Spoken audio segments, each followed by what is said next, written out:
We're at the, 2023 National Black Catholic Congress 13. Number 13, that's right. Number 13, yes. The Roman numeral is XIII. That's right, So, that's right.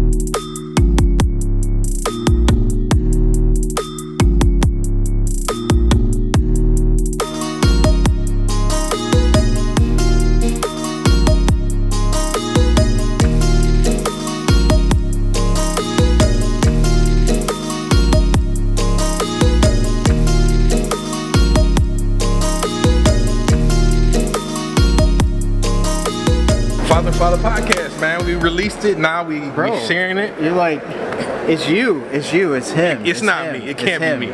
It's definitely Jason. It's definitely Jason. No, I was really glad you accepted it. You were very vulnerable. Because he was very vulnerable, I was able to be very vulnerable. That's how it works. That's how vulnerability works. Yes. Somebody's got to start. I don't know who it was, but and as men, and honestly, let's be real, like black men, we oftentimes have a difficulty with being vulnerable with each other, and then that spreads out to, a lot of stuff, right? A lot of toxicity, right, as they say today.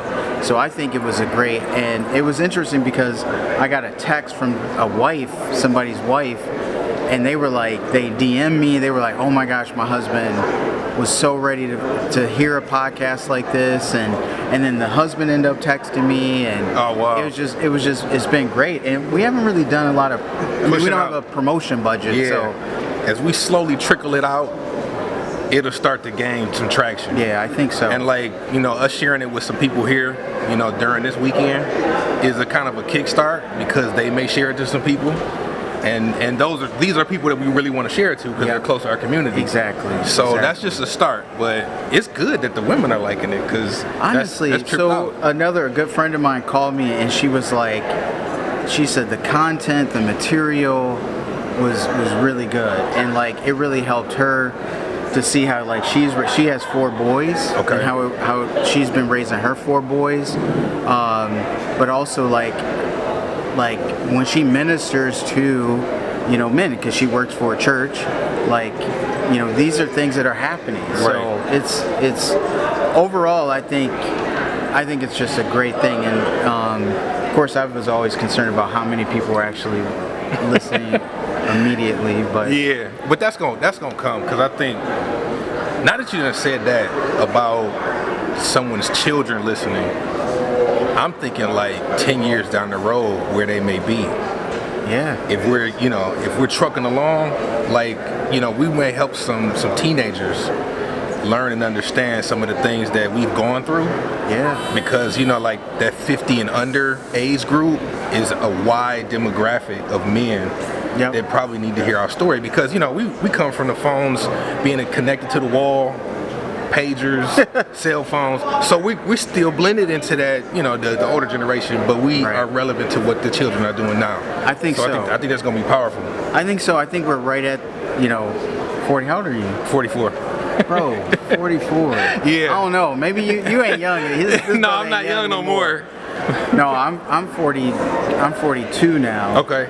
I do feel like we are that bridge of a previous generation and this new generation. But I also feel like we have our own generation. You know what I'm saying? That we need to reach to, because I think a lot of guys our age are going through they don't know how to progress to their next maturity level, right? Yeah. Because they haven't dealt with all the stuff that we literally just put out to the whole world, right? Yeah, because it's been in hiding. Yeah, and that's the enemy at work. So we're trying to break down those barriers. And what a beautiful time to release it, like you said, Jason. It's the 13th annual Black Catholic Congress. We had an opener by Cardinal Gregory, which a priest friend of mine, Father Robert Boxey, we were able to, some brothers of mine, priest brothers of mine from everywhere, we were able to have a meeting with him, and that's honestly beautiful. He's such a sign of unity for us and for many. It's amazing. And then last night, it was a group of us, religious priests, lay people from all over doing great things. We just had some drinks, talked, shared experiences, shared things we're doing, and it's just such a uplifting But this is your first time too, right? Yeah, this is my first Congress. So what'd you think? Man, I think I was overwhelmed by the mass. Yeah.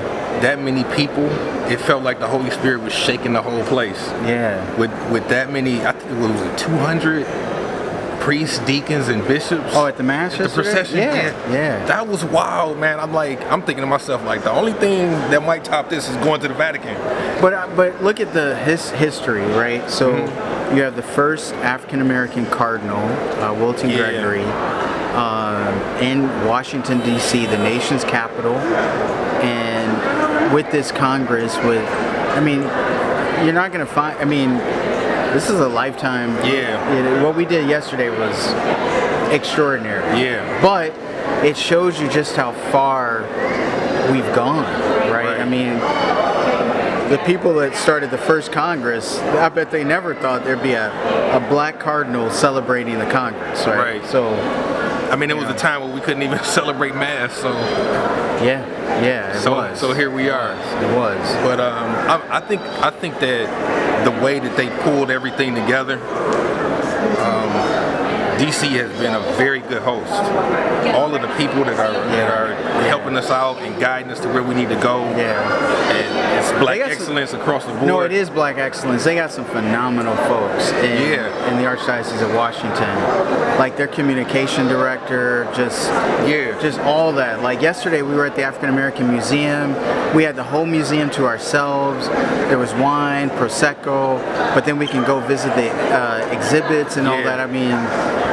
That takes a lot of coordination, a lot of relationship building, and it was awesome. It was amazing. I'm pleased, and I'm meeting some extraordinary people, and people that are rich in the faith too, as well. Like they know their stuff, and not that it surprised me, but I was just like, I feel like home. Yeah. In a totally different part of the world, and I've been to a few different places, but to see so many people rich in the Catholic faith is really extraordinary. It's beautiful. I actually too, I have to say, like going up to the chapel and always seeing a religious sister praying in the chapel. And a young religious sister, young black religious sisters praying in the chapel is just so edifying. So like today, my meditation today was like, okay, Lord, I need to deepen my prayer life a little bit more. So, yeah, man, it's funny you say that, because the first day we had so much going on that I didn't take the time to pray. So I wound up going to the Sacrament of Reconciliation and ironed all of that out. Good. And yesterday was perfect. Good. So I feel a heck of a lot better. After yesterday and coming into today, and hopefully we transition well into the conclusion. So yes, sir. The food has been good. The food has been good. It has. The gift shop took all my money, not the gift shop, but all of the vendors. But I got some stuff to take home for the kids. Yes, as you should. I need to go get some stuff too, but this has been great. So it has been. So, and I'm looking forward to closing this out, and we're gonna tell more people about the podcast. I would also say, like, comment. What do you guys think about the podcast? If you ain't heard it, go check it out. Go check it out. What would you like for us to talk about? Well, we're probably going to cover it over the next few seasons anyway. So. Yeah. I like what you said about unity. The Cardinal brought that up, so we got to keep talking about that. I think that came up in one of our early episodes, so I think we should be looking into that. Well, it's 4 o'clock. We got to get to the other talk. So yeah, you want to throw us out? All right. God bless you, man. God bless you. All right. Peace. Peace out. Yep.